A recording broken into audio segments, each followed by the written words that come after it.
Hey, what's up, everybody?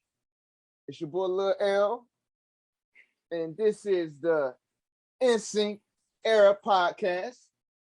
I'm the host, I'm the DJ, I'm the MC, everything. And we got a special guest for the third episode. You know, Yeah. you already know. This guy. We got some things in the works. We done worked on plenty of occasions. And he just recently dropped a new 19-track album. Give it up for TrippplesiX. Thank you. Yeah. Thank you. Yeah, what's up, TrippplesiX? Same old, same old. That's what's up. Tell me how you feeling right now about your recent release, man. Pretty good. It's actually been received really well on Spotify, which is something that's shocking for me because Spotify is where I tend to do the worst. Mm-hmm. On like the first day, I think it got like 170 streams. Oh wow! Hey, that's which it's more than what I usually get, so I'm excited about that. Mm-hmm.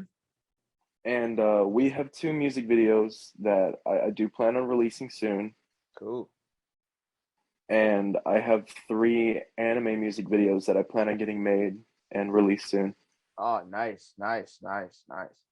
So yeah, talk about this release. Tell them the title. Talk about this album, man. Give them some insight, info. Okay, so it's called Sad Boys Inferno Inc. And Sad Boys is a group name between me and my brother Alex Koich, and his rap name is just Koich. It's just his last name. I've known him for a long time. We go back, but we weren't always friends. We just knew each other like acquaintances. And then just like a year or so ago, we just really popped off and became brothers. And he never really made music. Like, he made some music here and there. So me being a musician, I was like, yo, you should make a song with me. Yeah. So we made a song, and that song was stretched to an EP at one point. And then that EP got stretched to this album because I just kept pushing him to make more music with me. Yes. And it's really about like our personal hell, because every single track has to do with like personal stuff with us, because Inferno is from a book that I'm not 100% sure of the name of, but it means like a stage of hell. Mm-hmm. And so, it's Sad Boys personal hell. And then ink, we do plan on making it like a merch line, so that's the reason for the ink. Yeah. And yeah, so it's really about our personal problems and a bunch of stuff like that. And for the intro where I'm talking, I do like to do that with most of my albums, where I like have just a talking introduction. Like on my first album, Notebook, I did that. I did not do that on 666 Till Death, but I brought it back to this one because my friend that got me into rap passed away in the making of this. So I wanted to honor him and let some things out that I didn't get to say out into the music for everybody to hear, especially for people that knew him, so that they can also listen to it and like let their feelings out with it too. You know what I mean? Mm-hmm. Definitely. Yeah. How can you explain the details on like recording and as far as like the beats and all that stuff, the behind the scenes production behind this album? Because as you told me before, it took as far as the process took some time, took a certain time frame. Yeah, so we were working on it for over a year. Now some tracks aren't that old. Some tracks are. So I think Sad Boys and Panic are the 2 oldest ones. Okay. And Sad Boys, for the longest time, it didn't have Moy's feature in it. And I was just, working on the mixing and all that and just getting everything prepared. And then I sent it over to Moy and let him write his part. And then we just kind of did this thing where we were just so busy with our own personal lives, we never really got the chance to record till a lot later. Mm-hmm. But I was kind of glad about that, because really for that entire year, I would listen to a track I would listen to all those tracks once every single day, and then mix it like again. Like I would touch up the mixing every single day again. You know what I Mm-hmm. mean? Yeah. I would be constantly learning things to make my sound better, and then I would imply that in on the songs, and then I'd really like how it sounds, so then I'd take off with that and then like Yeah. throw it in other songs. So Nice. yeah, it's really like it took a year, like a really long time, and I've been really accurate with every song, making sure everything was perfect. Nice. Nice. Yeah. Um, how would you describe like your sound? Because your sound is like something like, I feel like for me personally, on the note, like of course it has, its emotions, which is perfectly fine. But I feel like Yeah. also it has a certain like mechanics to it, like a certain, um certain expressions that, Hmm. certain people, like imagery that certain people can, how you carve it out and how you express it. Hmm. So to kind of come with that, when I write my music, I like put real life stuff into it and like behind my lyrics.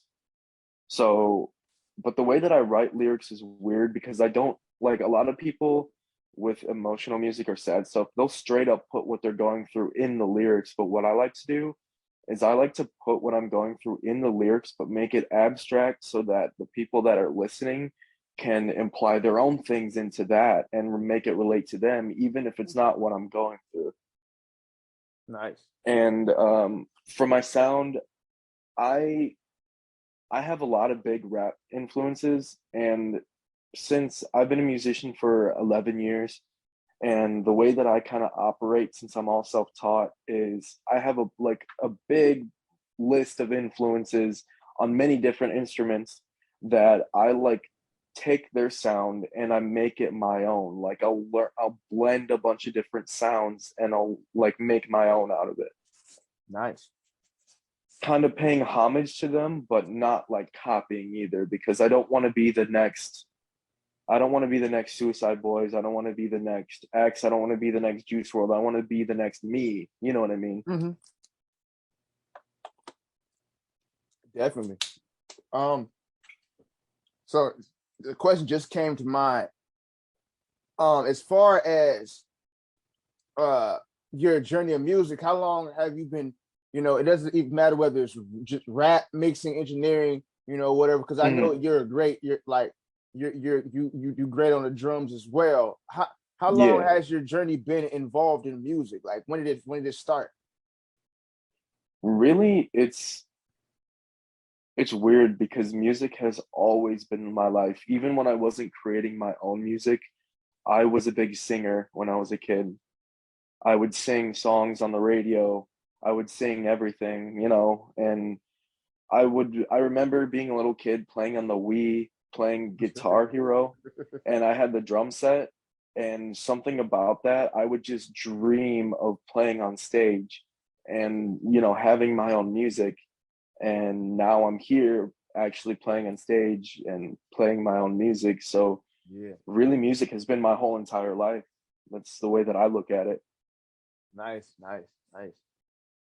Um, as far as like your production, because with this with Hmm. this with this with this album, like I said to you um before we started this, it's like the cover and then the music behind it, it just matches Hmm. so perfectly. Like, Yeah. and like I'm like a big like visionary imagery guy. So when I look at the cover, and when I look at like and I hear the music, as far as like Hmm. the beats and all that stuff, and the vocals and everything, it's like I could tell that you put every ounce of what you want to put into this project. Yeah. Like like Yeah. how Yeah. can like how great does that feel to be able to put every inch of effort that you want into a project for you?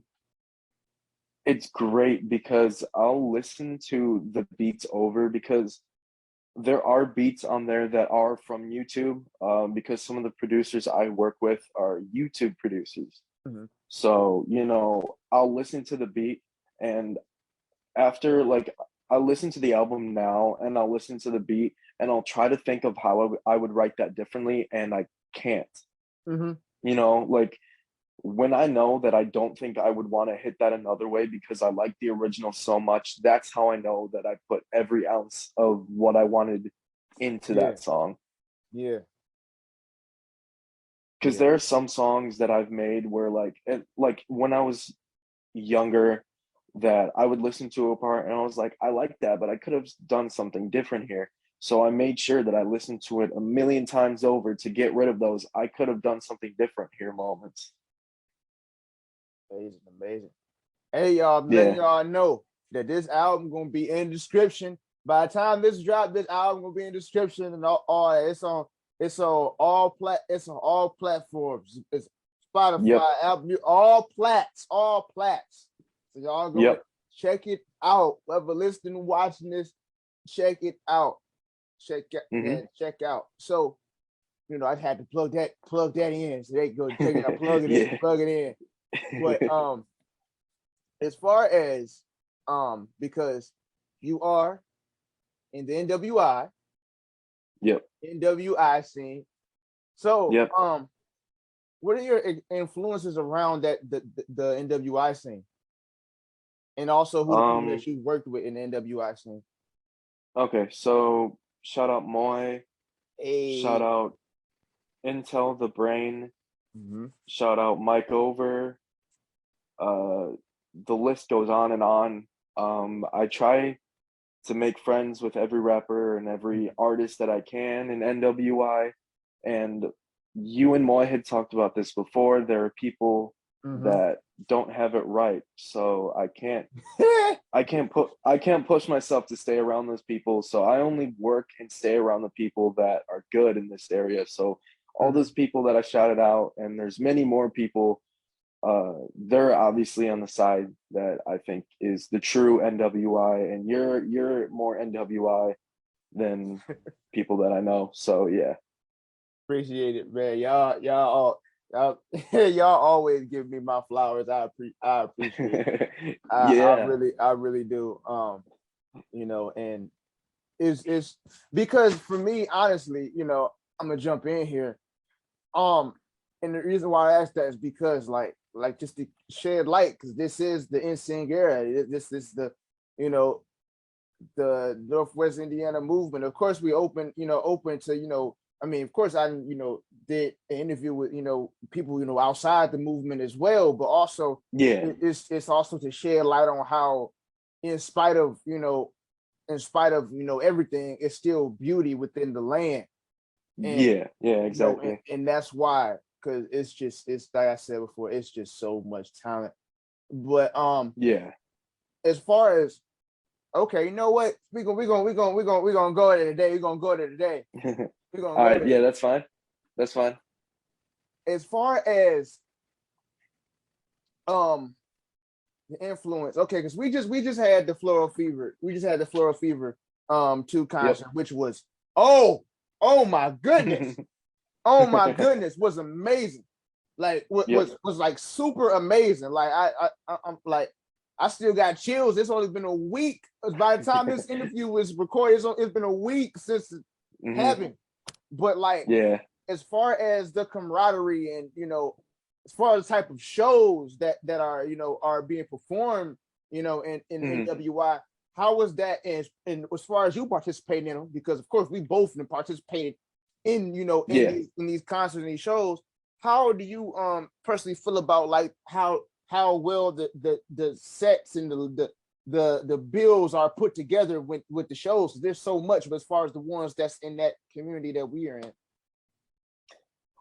So I think the community that we're in, we have like such a tight, it's like a big family almost. That's the way that I look at it. Um, and with the artists, we really pull our weight with the show. With our group, we really know how to throw a show. Mm-hmm. That's what I gotta say. And that's not even on anything like cocky, Mm-hmm. but we all try to like get people into our music. And that's the thing about shows. Like you can flex all you want on stage. You can do whatever all you want on stage. You can play you can play 1,000 instruments on stage, but if you're not getting crowd participation with you, you're not going to have a good show. And that's the way that I look at it. Man, but that's that. You know, keep going. I'm enjoying it. Keep going. I'm not trying to interrupt you. Keep going. Yeah, no, you're fine. One thing I know a few, and I'm not gonna particularly name bands or name people, but a lot of things that I don't like is people persist on just playing covers for their sets, like at a show. I am a person that honestly, I don't like playing covers. I don't like being in cover bands. I don't like doing any of that, because it's like, if I wanted to hear that song, I could just like go see the band live. You know what I mean? Like come up with something original. It's not bad to play a cover here and there. Like I've played a cover at my first concert, Depression and Obsession, sorry, by X. So I don't find it bad to play a cover, but when that's like a band's whole shtick and they're trying to seem like they're like all hot shit or whatever, it's just like, nah, you're not really doing much. You know what I mean? I hear you. Because no, go ahead. I'm listening. Our scene actually has the originality that I think a lot of people around here are lacking. Ooh-wee. Hey, we going in this episode. We going in, boy. We going in. Hey, full shade. No. I'm joking. No, I would say to the audience, like, TrippplesiX is, you know, even though I call him by his government name at certain times, but still we're gonna keep it. We're gonna keep it on, you know, on that. But TrippplesiX is really like, as what people say, seasoned in the NWI scene, especially in our community, season. I want to talk about, if you don't mind, talk about some recent projects. Okay. Till Death, 666 Till Death. Like that right there. How do you feel about that one? Because, you know, we're not just here to talk about just the recent one. Of course, we promoting it. Yeah. We want to talk about all type of, you know, give them all type of specs of your, you know, your production work and everything. So 666 Till Death was a project that I wrote when I had just went through a really bad breakup and I was not doing okay mentally, because I struggle with mental illnesses, and music is where I like to vent that out. And that album I wrote in 2 days, I think it was 2 full days. And it was really, every single song, I'm talking about what I was feeling at that exact moment. And for the production of that, it's an upgrade, because the way that I do it, I always go into the studio trying to make a better song than I did the last time. And that's the way I looked at 666 Till Death. I wanted to be a better album than Notebook. And the reason it's all mostly sad music, there's only really like one kind of hype track, which is 666 Till Death. You know, that one's like kind of hype.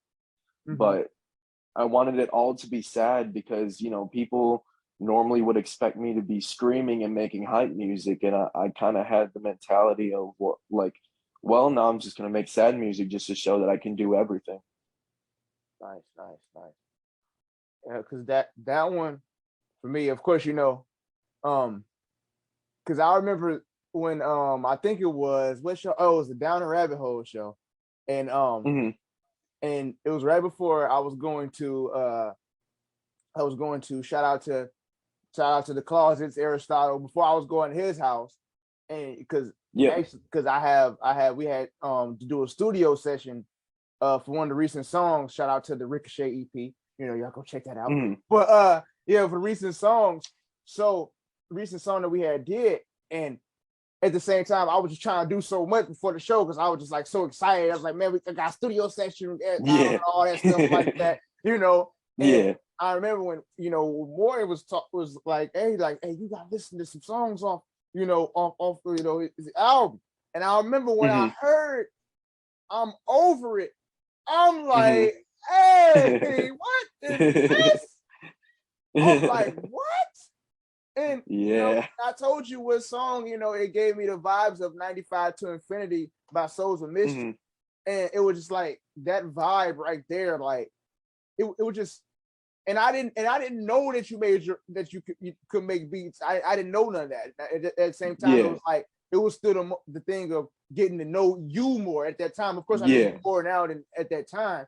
But when I heard them tracks and then RIP to myself and all that, I said, hey, I need a beat. Like I need a beat. Like, you know, and all that. Cause it's like that, it's that vibe. Like, even though because some people, some things that might be sad, you know, or what they call it sad, it might be chill to me because of the production and the instruments. Cause you know, I'm so like music, like sound. So like the level of instruments and production with the, you know, with the instruments and the beats and stuff like that, it was like, wow. And it's like, you know, and seeing what you was doing on those type of beats right there led me to like see like, okay, like, you know, because, you know, I'm not a person that is, you know, I would say judgmental by any means as far as like collaborating who I should work with, but it was like it showed me I knew that you could work with, you know, my type of beats or whatever like that as well, you know, so you had some type of versatility, you know, and like that first introduction to that, I think it was I think it was right when you put it out. And I'm not gonna lie, the next day I was on it. I cut that thing on YouTube. And I was rolling it back. I was like, yeah, I like this. And like, I appreciate it. Oh yeah, you're welcome. Like, how did you start like making beats? Because like you already had experience playing the drums and everything, but how did you start actually putting together like beats and stuff like that?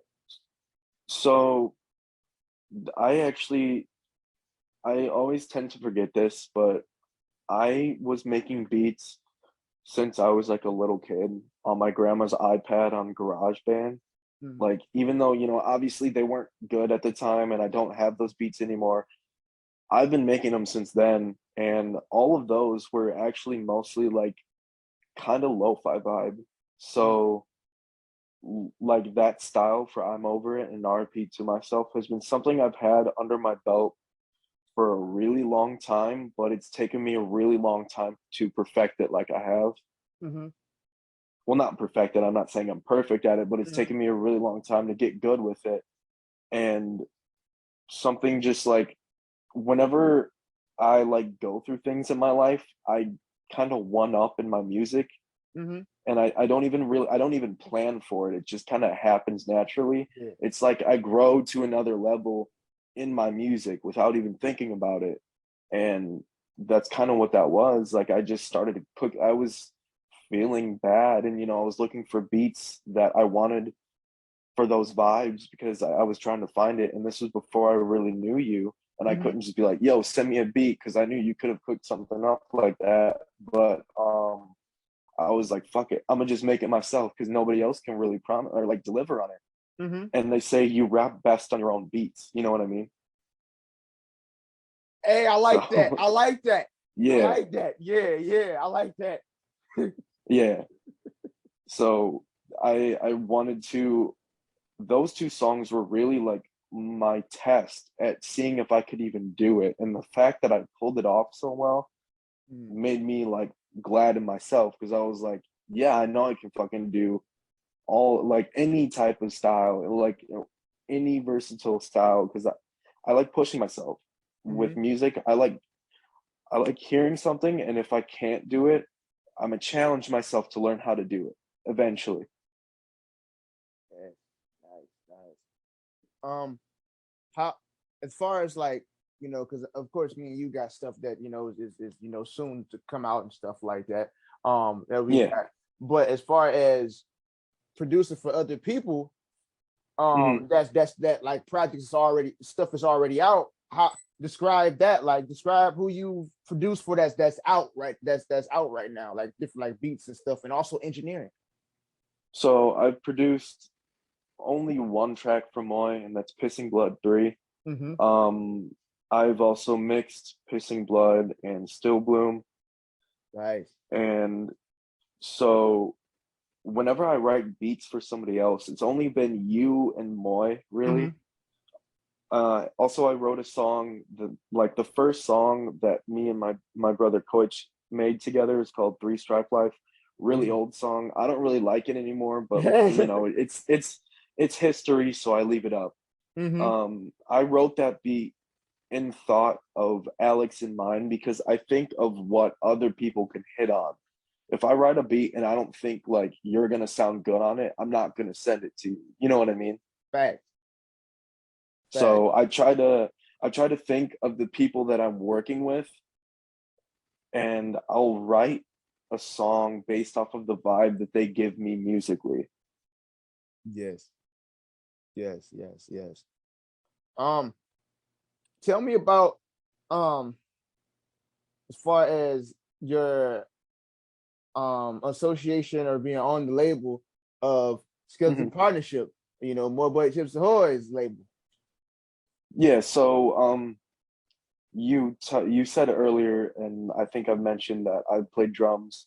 I've played for 11 years, and that's really what got me and Moy together at first. Is he wanted a drummer because I don't know if you've seen Ghostman, like his live performances. He plays with the band, and that's what Moy kind of.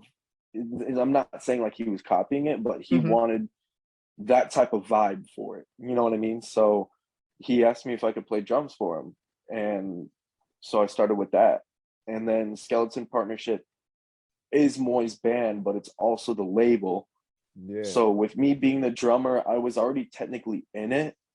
But then Moy asked me one day, he was like, "Do you want to be in Skeleton Partnership for your own solo music?" And I was like, "Fuck yeah, why wouldn't I want to be in it?" Like, of course, why wouldn't I want to be in it? Yeah.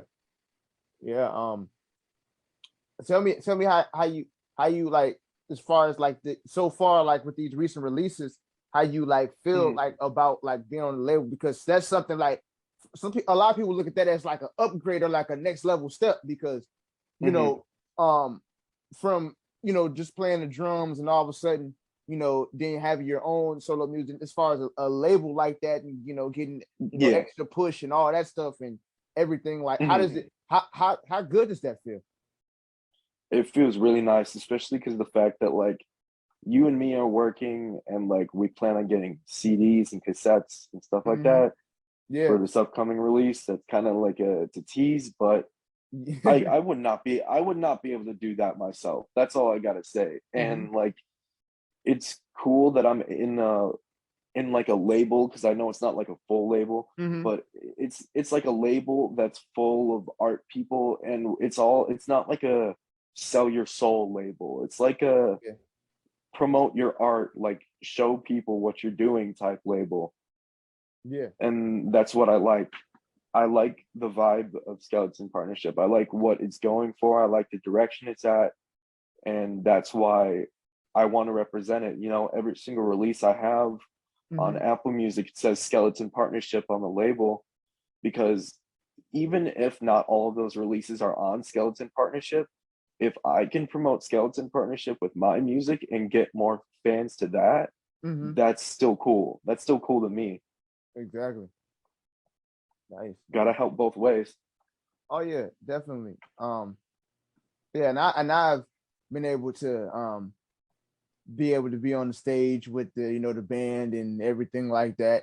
More than one occasion, and it's definitely exciting. Like, I mean, like it's definitely like exciting. Like the Down in the Rabbit Hole show, like like that was like it was a movie. Like it was a movie, because like at the same time, in the honor of being like the hype man at that time, because Grim, he couldn't come, Grim. Yeah. But shout out Grim. Yeah, shout out Grim, and to be able to like be on that stage and just assist, like the camaraderie was amazing, and like Yeah, you can feel the presence too. Oh yeah, it's strong. It's super strong, and it's genuine. It's open. It's freedom, and it's just like, when you performing, like how when you performing, both solo and with the band, like how are you? How is your forget me? How is your personal personal energy journey like experience seeing that just from that your own point of view? I'm gonna go into a little bit of backstory. So when I was in high school, or even in middle school, I was in concert band, and no, I wasn't like the traditional band kid, but I was in band because I was a music kid. There's kind of a difference. So I did marching band in high school. I did percussion ensemble in high school. I did jazz band. I did all that fun stuff. I'd performed in I don't even remember the Colts Stadium. I don't remember what it's called. Lucas Oil Stadium. I performed in there in front of like a bunch of people. And when you're playing drum sets for like a marching band, if you fuck up, like the whole show is going to be off. So when I go into these performances, I'm like kind of trained like for performing all from my marching band days. So I kind of use that for performing, because obviously I get anxious before performing. Everybody gets the, oh my God, I'm about to go up type thing. But I'm also like, I know I'm gonna kick ass up there. I'm just gonna give another good performance. So I always try to subside that with the fact that I know I'm gonna go up there and kick ass. Nice. I remember, I would say, because next month, as far as November 2021, the people that's watching,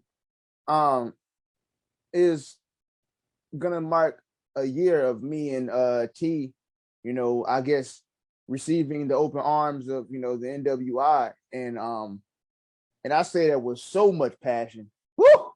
Yeah, I say that with so much passion, but like it's gonna be like a year anniversary, and it's just like coming up pretty soon. And I remember, as far as our first official show performing there, because me and T, we are partners, everything, all that stuff like that. As far as like the Retro Records label, and then his own sub label of Retro Records, which is Station T Factory. Shout out to T. Shout out T. Yeah, and it was the Live in Peace, Mike's Live in Peace. Shout out to Mike over Mike's Live in Peace album release party, and that was our first, and it was February of this year. I will not forget, and it was his release party, and that was our first time actually performing, because we had performed at open mics where it's just the staff there, where it's just where it's just the staff, or like a couple of people there, little to none people. We didn't care. A few here and there, but it's still a performance. You're still getting your name out there no matter what. Exactly, because whether it's 5, 10, 10,000, 1,000, we're gonna perform either way. Like it don't matter. Exactly. And like, thing about it was, it just, for me personally, I've never seen a show where it has a variety. Like some people, it's just hip hop. Some people, it's just it's just metal, or just trap. It's just rock. It's just indie. Yeah. Just so I had to perform third.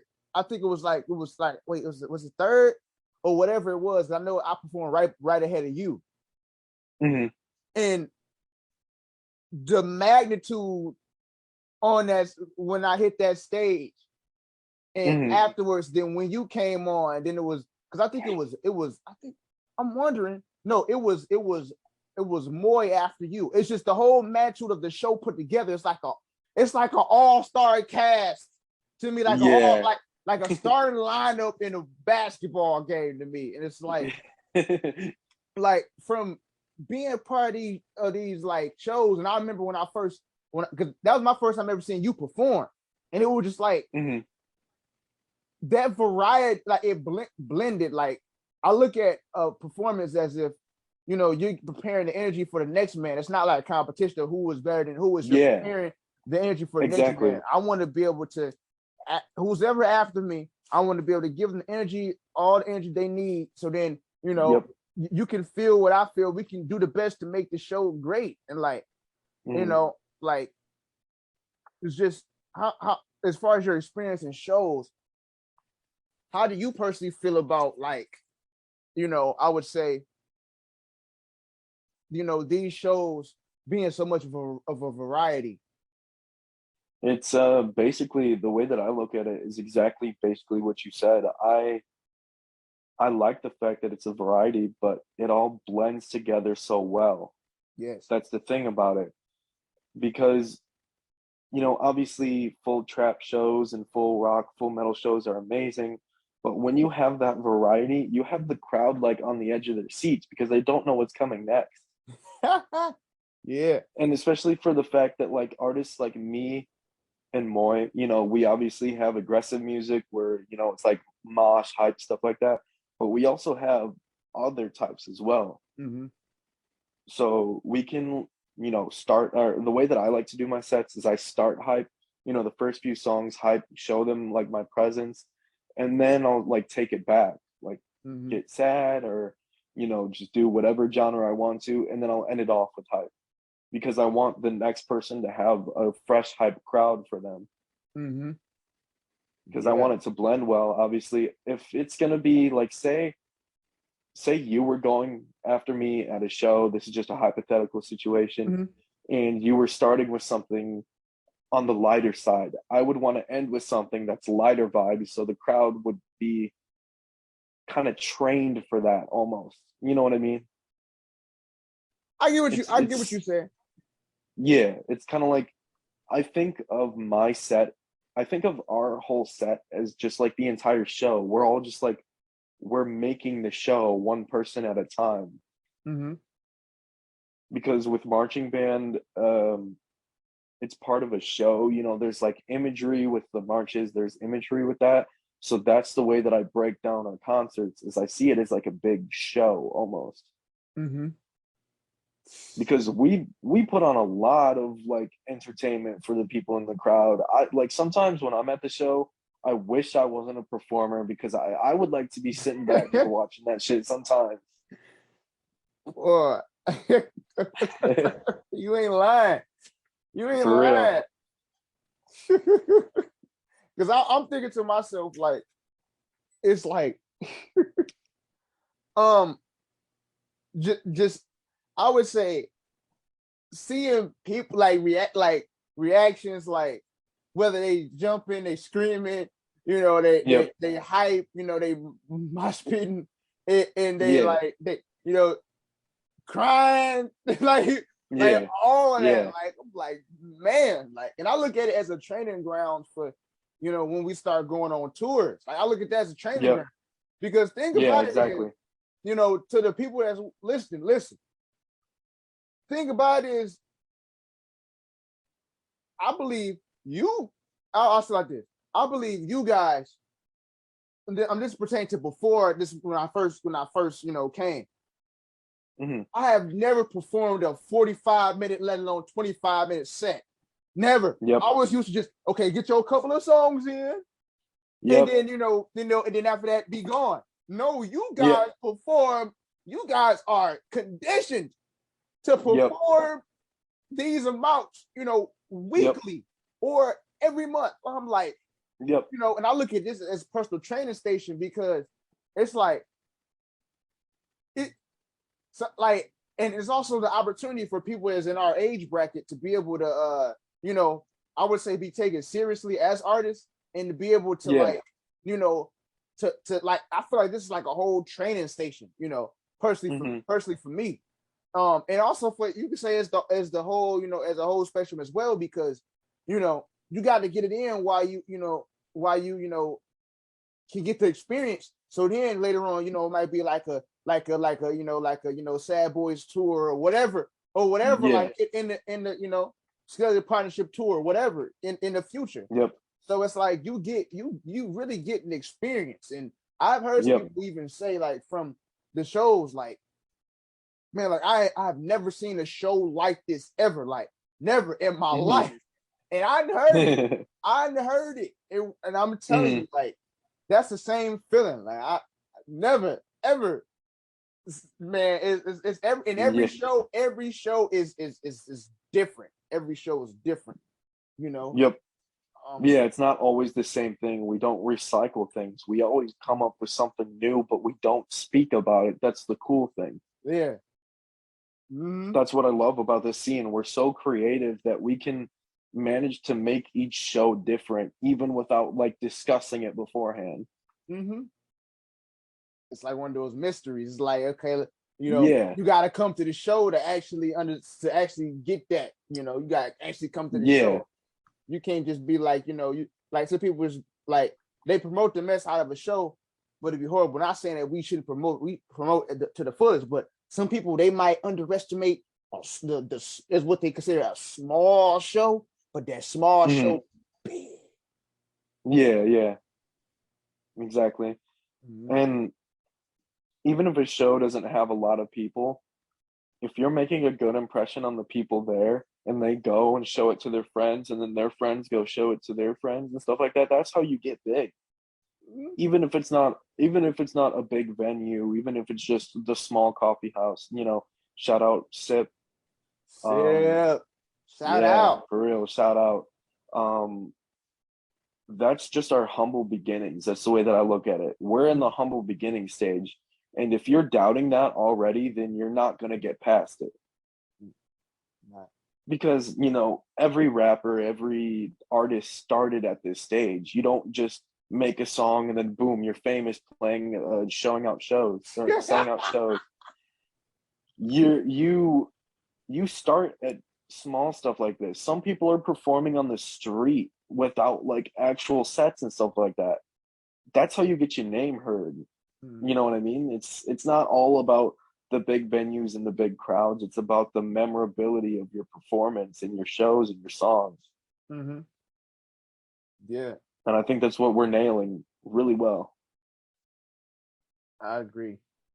Cause like I said, that's why I said training station, because I feel like personally, you know, a lot of people, they just want to go, like they just really want to go to the stage of, oh yeah, I got how many reviews on my video, or I'm about to get signed. Like, no, like it don't work.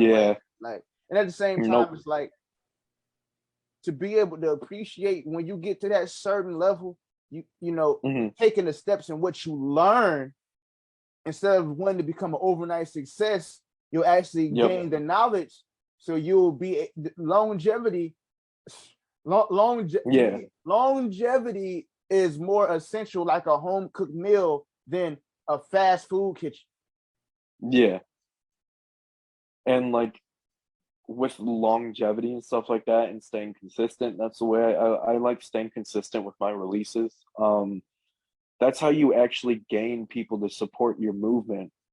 When they actually see you doing shit and they see you getting better and they see you growing, that's when people check you out. Because this isn't to throw shade at anybody who knows me, but I'll release something and then I know people won't check it out until I make the next project and it's better than the last one. And it's kind of this weird thing of people don't really check out what you're doing until you start succeeding. And obviously that's a whole different subject, but with longevity and stuff like that, you know, there are obviously people who get into the music scene by luck of the draw, you know, industry plans, stuff like that. You know, they may get a big crowd at once, but you look at them in the next 5 years, where are they going to be? But when you have the history and an old crowd, like an OG crowd, your hometown supports you, and then you're building more every day, that's where you actually see people succeeding and getting where they need to be, and for a long term. I'm gonna jump in on this one. Yeah, you're good. But no, we this is good. I say, to jump in on this one, I say this. As far as the succeeding part, I sound like my shout out to Sunny Ski. I sound like my homeboy Sunny Ski. I sound like when I'm about to say this phrase. It's a thin line between love and hate. Yep. The thin line. Because when you starting out and you grinding with with the small fan base, which is the most loyal fan base. I don't care nobody say. To me, the small fan base is the most loyal, because the bigger fan base, the people that just want to check out and they can leave any moment, unless you establish that cult following. But what I'm saying is,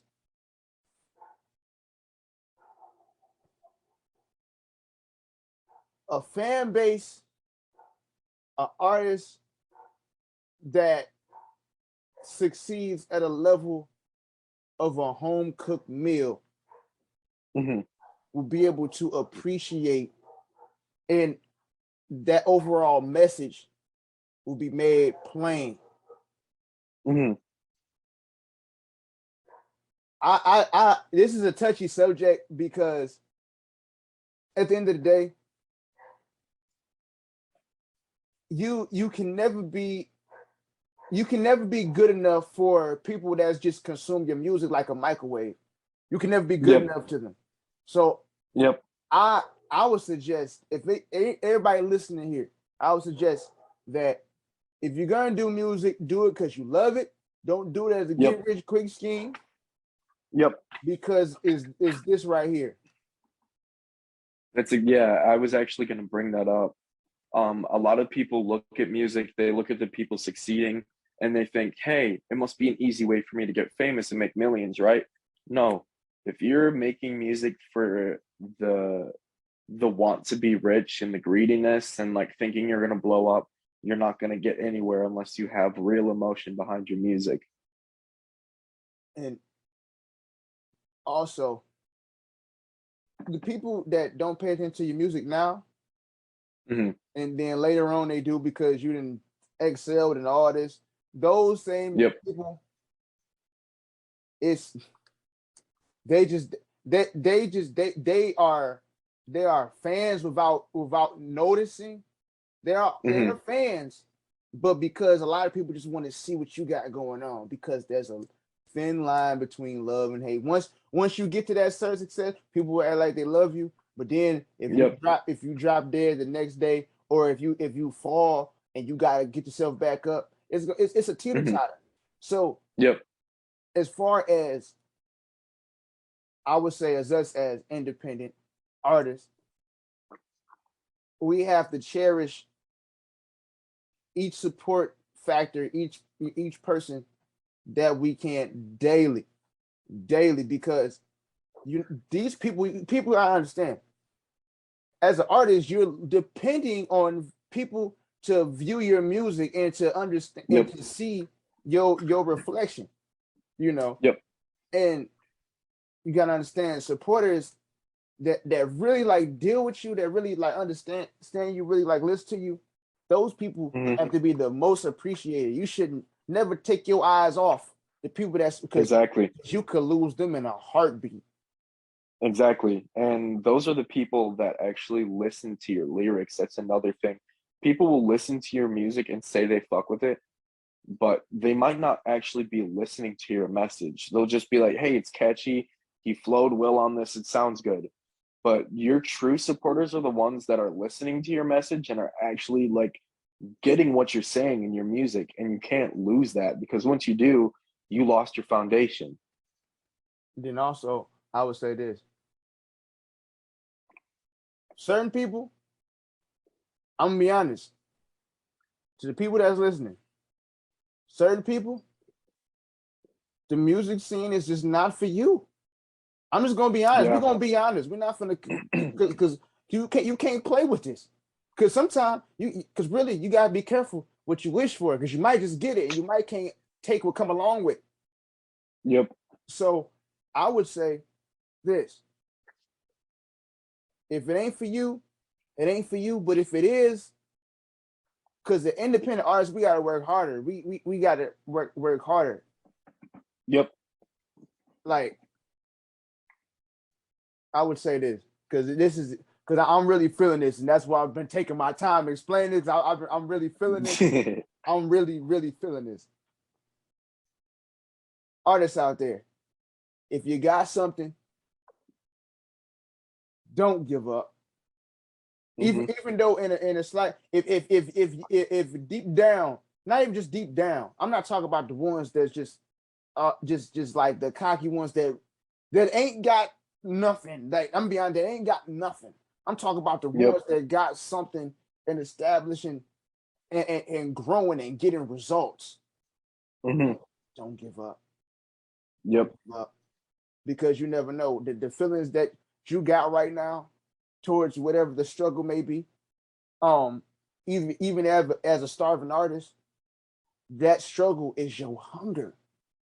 I don't ever want to lose my hunger from you. I don't care how many, how much I keep getting results and keep going, going higher and higher up the ladder. I don't ever want to lose that hunger, because once you get comfortable, once you get comfortable, then your music is gonna sound like that comfortability. It's like, oh, I just drop it time I want. No, grind. So don't give up. Don't give up. I'm speaking as a person that's doing this daily. I'm not out here just every single day. I'm not out here, saying this and then like I'm not doing nothing. I'm not trying to reach a goal. No, I am. We are. We are. Yep. On top of, like, I had an open mic yesterday. Shout out Mike Over. I always go to his open mics. But the day before that, I was actually at Intel studio recording music till 4 a.m, and I only got like an hour or two of sleep. I'm like, this is my life. I do this every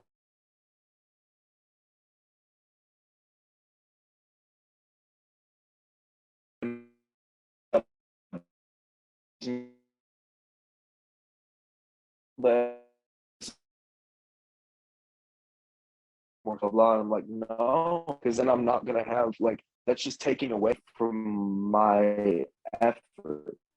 That's the thing. Will be there to support you, but then they'll also be like, well, if it doesn't go through, you should Wait, do can you this. repeat Or, that again? they always You went out for like 5 seconds. You said, till 1 o'clock until you said 1 o'clock in the morning. Start back from right there. You went out for like 5 really seconds. Yeah. That's weird. I was in the studio till 4 a.m. With Intel. But basically I was talking about how people are always like, they're always going to doubt you. They're always going to have some like little side comment, because like obviously I have my own job and I'm making ends meet, but people will always tell me, they're like, you should get another job so you have more spending cash. And I'm like, so you want me to drop the music that I'm doing, just drop my dreams just to work a 9 to 5? Fuck no. Like, I have my life set up and I'm content with being in the place that I'm at right now, because I know it's the beginning steps. You're not going to get anywhere without being in your starting phase. All these other people that made it, they had a phase like this too. Right. You don't just make music and then you instantly blow up the next day. It's time, it's going to take, it can take years. Just really depends on how well you advertise.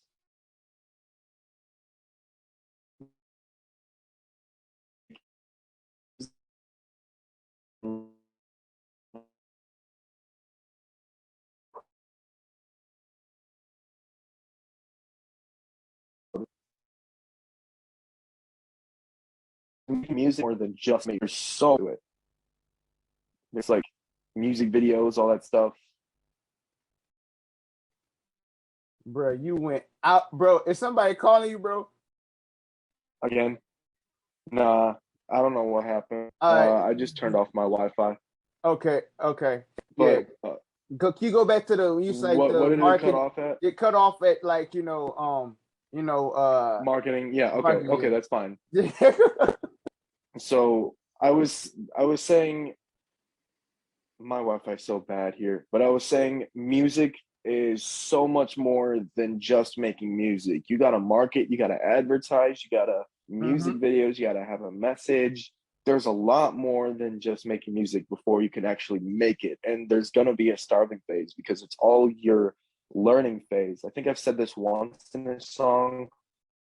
I say, is this just a test running through my eyelids? Because I believe the point that we are all at right now is the test phase. Life is throwing shit at us one at a time to see if we're going to keep going. And it's testing us to see if we're actually about it. And as long as, like you said, as long as you're hungry for it, as long as you got that hunger, that's going to show if you're going to make it or not. And everybody has their own term for make it, you know. My definition for make it is having a big crowd to listen to my music, that, you know, they can have an outlet and all that stuff in my music where I can just sustain myself off of that. It doesn't have to be, you know, I don't have to be famous. I don't have to be anything like that. I just want to be able to make music and live off of that. Facts. Because like, I feel like, see, for me personally, this is what I say, and shout out to the viewers and the listeners, you know, of the podcast. You know, we appreciate y'all. We highly appreciate y'all. Yep. I'm gonna leave you guys on this message right here. This is what Lil L. This is my opinion. You know, this is how I feel about that term, make it. And listen deeply, because what I'm about to say might turn a lot of heads. But I'm going in. My personal opinion of making it is when you on your deathbed and you done made your last piece of work and say, I did all I could do. Because it's not the glorifying of you being your deathbed, is that I tried so hard and I worked so hard on this passion repeatedly because I love it, and I didn't get successful. I didn't get complacent. And afterwards, when you at your last project and your hands getting brittle, you can barely walk, you could barely talk because you put in the work and you didn't stop. Then you look back and say, man, I done made all this work. Some might not even be released yet. I made all this work. I didn't gave it all I got. That's my solution. Of course, I want to make, you know, of course, I want to make, you know, of course, like money somewhere. I don't have to work a 9-to-5 job no more. I don't have to have a part-time job. Of course. You think I want to be working for these people for long? No. Yeah. You know, fuck nah. I agree on that. As I honestly agree. Yeah, performing in different places, being able to perform and going tour, all that stuff, right? I'm not looking for fame. I'm looking to inspire and also live the dreams that I want. The dreams that I want to pursue and that I'm going to pursue. So that's what I say is making it. It ain't for me. It ain't no a whole bunch of money in the bank. It ain't no that I want to know is when I done made that last project I could physically make, and afterwards I can you know, I can say the job is done.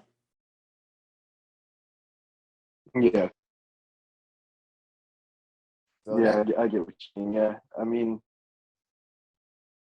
since I'm doing this music stuff for my life, since I've been a kid, I've been doing this all my life. I really realized that, like, I'm making it, you know. I know that I was put here to do this, and that's something that I'm confident in. Because I struggle with being bossed around. Like, I've worked plenty of jobs, and I don't like most of the people at the jobs, because you know there's always the people that think just because you're working for them they can take advantage of you and stuff like that, and that's something that I can't wait to completely eliminate out of my life, because I want to be working for myself. I want to make the music work for me, I guess is the way that I would want to put it. Mm-hmm. Because my music is my work. That's what I work on every day. It's my work. Even if it's, you know, people see it as a hobby or whatever. For me, that's my life. It's my work, you know? Mm-hmm. So once I can get, like, as you were saying, that's the definition for me. The way that I look at what you said, I think that's like, in that situation, that's when I know that I'm like gonna be fully happy with everything I've made. Because like I was thinking about like my life in the future, and I was like, am I gonna keep TrippleSix up? Like, is TrippleSix gonna be a long-term thing? And I'm like, yeah, you know, even if say I get another solo thing and that gets off more than TrippleSix, that's still my history. That's still me, Mm-hmm. and that's still time. That's still emotion, and I'm not gonna let that go anywhere, obviously. So obviously, I want to stay with the stuff that I'm doing now. I want to stay with TrippleSix, but a lot of people have to think about the longevity of their music and the stuff they're doing now, of their art. Do Mm-hmm. you see yourself doing this in the future when you're older? Are you asking me? And that's Oh, I'm no, like sorry. I'm I'm just sorry. like a I thought you was hypothetical. asking. No, No. I'm just saying, like, do you really like, if Oh, you I know want what to you're be a saying. musician, do you see yourself doing this when you're 50, 60? You know what I mean? Mm-hmm. Yeah. Gotta ask yourself Because that. I've had people tell me like the reason they don't have as many songs is because they don't know that many words, and I'm like, you don't have to know that many words to make different songs. Like it's just weird. What? Yeah, I know. I'm actually gonna kind of expose him. Shout out my boy Coach. I told him we should make I I told him we should make a 50-song album as a joke, and he was like, I don't even know that many songs. And I was like, bro, I have more than 50 songs already. If I can do it, anybody can do it. That's the way I look at it. Mm-hmm. I made a song when I was sick with COVID. I had a really bad case of COVID last July that almost killed me. Mm-hmm. And the morbid fact about the song Zombie, that was the song that was recorded when I was sick with COVID, is I thought that was going to be my last song. That was kind of the situation you were talking about, where I was like, I thought COVID was going to kill me. And I was like, you know what? If this shit's going to take me out, I'm going to fucking like release something just to say, fuck it. You know what I mean? Mm-hmm. Kind of like my way of battling it, but also like Mm-hmm. saying, even though I'm still battling shit, I'm not going to turn down my craft. Mm-hmm. Because the fact that I recorded a scream rap track while I was sick with COVID kind of just blows my mind, but Yeah. I did it. Right. And that's more than what most people could say. They'll get sick or get a cold and then they'll like stop writing for like months, or you know, because they're like, oh my God, I don't think I could do it. Or, you know, then there's people that like, I know some people that have done this where they would write music, you know, they were consistent, and then they take a little break and then they never go back to it. Mm-hmm. Like I take breaks here and there from my music because I need to keep my creative process, you know, going all the time. And if I'm constantly using it, I'm not going to have any more. So my body just like forces me to take like natural breaks. So be obviously days where I'm not working on music or anything, but it's really like, to go back to what we were talking about before, if you're staying like consistent and if you really know this is for you, it's a big, like, it's a long journey ahead of you. Like for Mm-hmm. music, it's a long journey. It's not just you make a few songs and you get famous. There's a lot to it. Mm-hmm. And even when you do, quote unquote, you know, get famous or make it, there's still a lot more to it then. And we haven't hit that. So I Mm-hmm. don't even know how that is yet. That's just learning. We're just going to learn. Mm-hmm. It's always a learning The journey. way I see it. Yep, it's just I see the world as blown up school, and I don't know if it's like a kid thing to say, but like all you're doing is learning. The world is a giant school. It's not, you know, you leave school thinking, oh, I'm not going to have to deal with that again. But no, you're learning every single day. You're learning new things, even if you don't think about it. I like that. I like that. You said the world is a giant school. I like that. I ain't never heard that before. But we get That's the way exclusive. that. Oh, NCM. We get exclusive. You ain't never heard bars like this ever, except for NSYNC era. Boy, you should write that in a bar. Racing the girls and giant. I like that. I never heard that before. I never ever heard that before. I never heard that before. I never heard. That's fire. That's fire. You should Thank you. put that in your note. Be like, hey, y'all, you just as a bar. Said this on Instagram. You know what I'm saying? So yeah. Well, hey, you know, I appreciate you for coming. You know, hey, Yep. y'all go check out the new project. Tell them what it is again. Sad Boys Inferno Inc. Sad Boys Inferno Inc. Man, hey, we appreciate you. You know, we glad you came on today. We had a good conversation, good episode. Yep. You know, Yep. and you know, shout out to the NWI. This is the NSYNC era. Lil L signing out. Yep. All right.